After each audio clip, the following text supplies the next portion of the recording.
अस्सलाम वालेकुम जी, this is Raba Hasan, you are watching Kadak Chai. और आज इस फिल्म की मैं बात करूंगी, वो 27 जून को रिलीज़ हुई है। लोगों में इसकी बड़ी एंटिसिपेशन थी, बड़ी इसके बारे में बातें हो रही थी कि ये लगेगी या नहीं लगेगी, लेकिन हमारी गवर्नमेंट ने हमें बड़ा हैरान किया and it was a very good surprise. It was a very good move from our government. I believe कि मरीम औरंगज़ेब से शायद मशावरत के बाद ये फैसला किया गया है, बिकॉज रिसेंटली मैंने अभी उनका एक पॉडकास्ट सुना जिसमें उन्होंने इंटरव्यू में कहा कि she is very fond of Hania Aamir. तो मेरा ख्याल है कि शायद उनके मशवरे के बाद ही ये फैसला किया गया है। It's a very good move, क्योंकि हमारे सिनेमास को बिजनेस की ज़रूरत है और हमें एक दोबारा से जो हमारा एक सिनेमा कल्चर था उसको रिवाइव करने की ज़रूरत है। पाकिस्तान में पाकिस्तानी फिल्में इतनी बहुत ज़्यादा लगती नहीं हैं और यूजुअली ईद के मौके पे लोग जाके ज़्यादा सिनेमा में जाते हैं, मूवीज़ देखते हैं। बीला पुरु थी, दीमक लगी थी, तो उसके बाद कोई ऐसी फिल्म आ नहीं रही है अभी पाकिस्तानी। तो सिनेमा कल्चर को रिवाइव करने के लिए इट्स वेरी इंपॉर्टेंट कि उसके अंदर कोई ना कोई ऐसी फिल्में लगती रहें जो हमारी ऑडियंसेस को मजबूर करे सिनेमा घरों तक जाने के लिए। तो उसके लिए ये फिल्म जो है it was very important and I also believe कि इससे एक और चीज़ जो सामने आई, जो मैंने फील की, वो ये कि हमारी गवर्नमेंट ने इस मौके पे ये भी सोचा कि हमारे अपने जो आर्टिस्ट हैं they are also very valuable.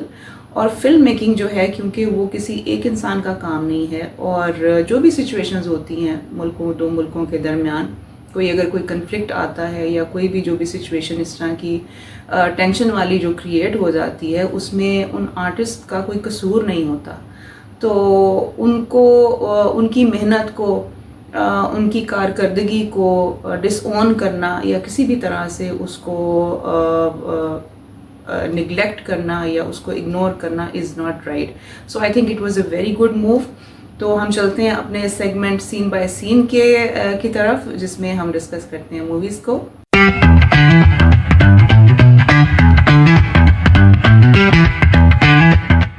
तो हम बात करेंगे जी सरदार जी 3 के हवाले से, जिसमें हैं दिलजीत दोसांझ, हानिया आमिर, नीरू बाजवा, नासिर चिन्योटी इसमें है और गुलशन ग्रोवर भी हैं।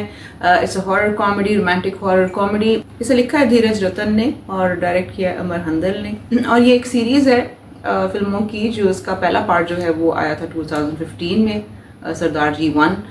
उसमें अली काज़मी भी थे, नीरू बाजवा थी, वो भी कुछ हॉरर कॉमेडी टाइप थी। फिर इसका सेकंड पार्ट आया 2016 में और अब इसका जो है थर्ड पार्ट आया है। और इन तीनों पार्ट्स में दिलजीत दोसांझ ने एक मेजर जो है वो रोल प्ले किया। दिलजीत दोसांझ जो है वो इस वक्त एक ग्लोबल फिनोमेना है अपने एक्टिंग के हवाले से, अपनी सिंगिंग के हवाले से। Basically he is a singer, लेकिन उन्होंने अपने एक्टिंग करियर का भी आगाज़ किया, उसमें उनका रोल था। फिर हमने उनको बहुत सारी और मूवीज़ में भी देखा है। इस फिल्म के अंदर भी जो उनका रोल है बड़ा इंटरेस्टिंग है। कॉमेडी में उनकी टाइमिंग और उनकी डायलॉग डिलीवरी बड़ी अमेजिंग होती है हमेशा से। लेकिन इसमें वो आपको उनका जो अटायर है या उनकी जो भी स्टाइल है वो बिल्कुल वैसा ही है जैसा वो रियल लाइफ में भी नज़र आते हैं। I think the only time that we have really seen him in a very different role, जिसमें वो शायद दिलजीत दोसांझ नहीं लगे, कुछ और लगे, आई थिंक दैट वाज चमकीला, डायरेक्टेड बाय इम्तियाज़ अली।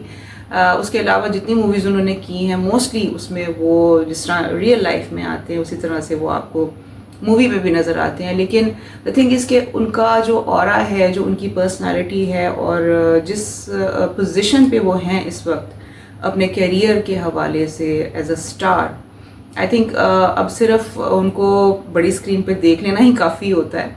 और he is a very adorable person, he is very lovable person in the world now. तो उनका इसमें रोल जो है इंटरेस्टिंग है। He is surrounded by these lovely ghosts, female ghosts, और फिर उनकी लाइफ में हानिया आमिर भी आ जाती है और इसमें उनका एक घोस्ट बस्टर्स वाला रोल है कि वो घोस्ट हंटर हैं, भूत प्रीत को वो पकड़ते हैं और उनको महारत हासिल है उसमें। और I think it was interesting story line.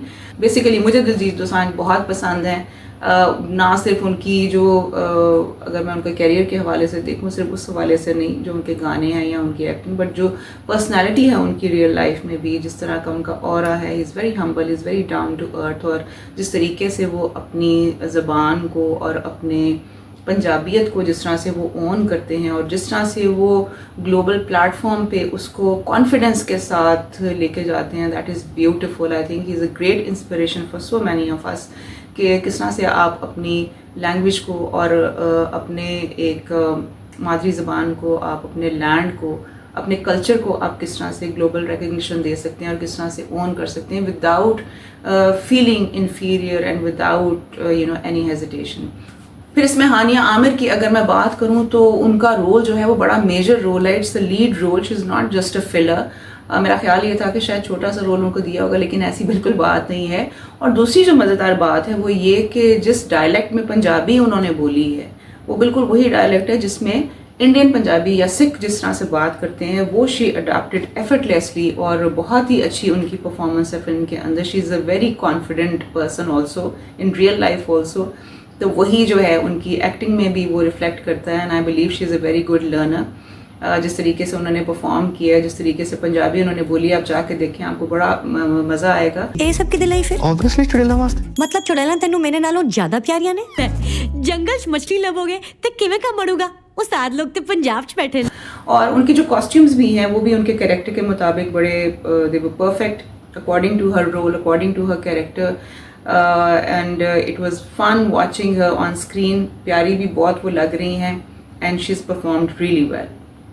सिर्फ एक चीज़ जो है वो लोगों को इस वक्त जो तंग कर रही है वो ये है कि उनका नाम जो है वो क्रेडिट्स में से हटा दिया गया है। यूट्यूब पे जितने गाने हैं या जितने भी आप देख रहे हैं उसमें क्लिप्स देख रहे हैं उसमें हानिया आमिर का नाम नहीं है। बट मैंने एक चीज़ नोटिस की कि जो दिलजीत दोसांझ की जो टीम है, अगर आप इंस्टा पे जाएं तो वो बहुत ज़्यादा हानिया के जो मूवी के अंदर जो गाने हैं उनके क्लिप्स वो लगा रहे हैं और वो उस तरीके से वो पूरी एक्नॉलेजमेंट जो है वो दे रहे हैं हानिया को। फिर इसमें हैं जी नीरू बाजवा, जो कि एक बड़े ग्लैमरस किस्म के गोस्ट का एक कैरेक्टर उनको दिया गया है, एक ग्लैमरस भूतनी का कैरेक्टर उनको दिया गया है। She is also played a part very well. और मैं ये देख रही थी कि ये इस फिल्म को जो है मर्द ख़ास तौर पे बड़ा इन्जॉय करेंगे, man who like to be surrounded by women all the time, because इसमें जो दिलजीत का कैरेक्टर है उसमें ना सिर्फ उनके इर्द गिर्द रियल लाइफ में एक जीती जागती लड़की उनके इर्द गिर्द घूमती है, बल्कि he is surrounded by these ghosts, female ghosts, beautiful female ghost, जिनको वो जब दिल चाहे बोतल में बंद भी कर सकता है और बोतल में से निकाल भी सकता है। तो film basically is fun, entertaining, and there are situations, there are lines which you find funny. इसमें जुगतबाजी भी है। नासिर चिन्योटी का जो इसमें एक रोल है, उनके कुछ डायलॉग्स हैं दिलजीत दोसांझ के साथ, और ओवरऑल जो उनका रोल है वो बड़ा इंटरेस्टिंग है। उनकी लाइंस बड़ी फ़नी भी है, उन पे हंसी भी आती है। लेकिन फैमिली फिल्म, इसमें कोई भी ऐसी चीज़ नहीं है बहुत ज़्यादा जो आपको ऑब्जेक्शनेबल लगेगी। कोई इसमें इस टाइप के कॉस्ट्यूम्स नहीं है या इस तरह के गाने नहीं हैं, इस तरह की पिक्चराइजेशन नहीं है जो आपको ऑब्जेक्शनेबल लगे या आपको बुरी लगे। गाने फिल्म के बड़े मेलोडियस हैं, इसमें 6 गाने हैं फिल्म के, they are picturised very nicely. सरदार जी हथ नहीं किसे दे होंदे यार जी, सरदार जी, सरदार जी।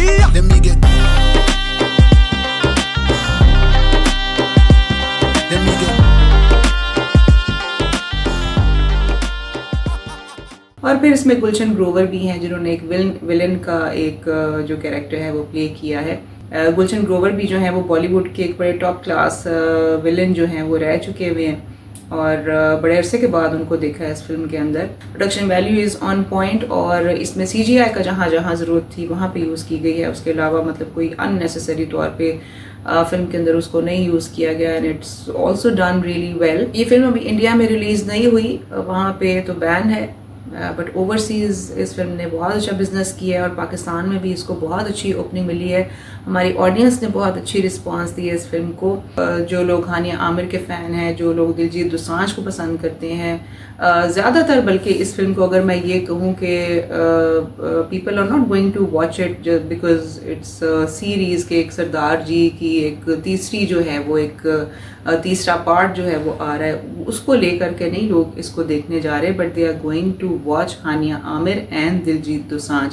असल जो इस फिल्म की अट्रैक्शन है हमारे लिए बीइंग अ पाकिस्तानी वो ये है। अपना फीडबैक ज़रूर दीजिएगा, let me know in the comment section below कि आपको मूवी कैसी लगी।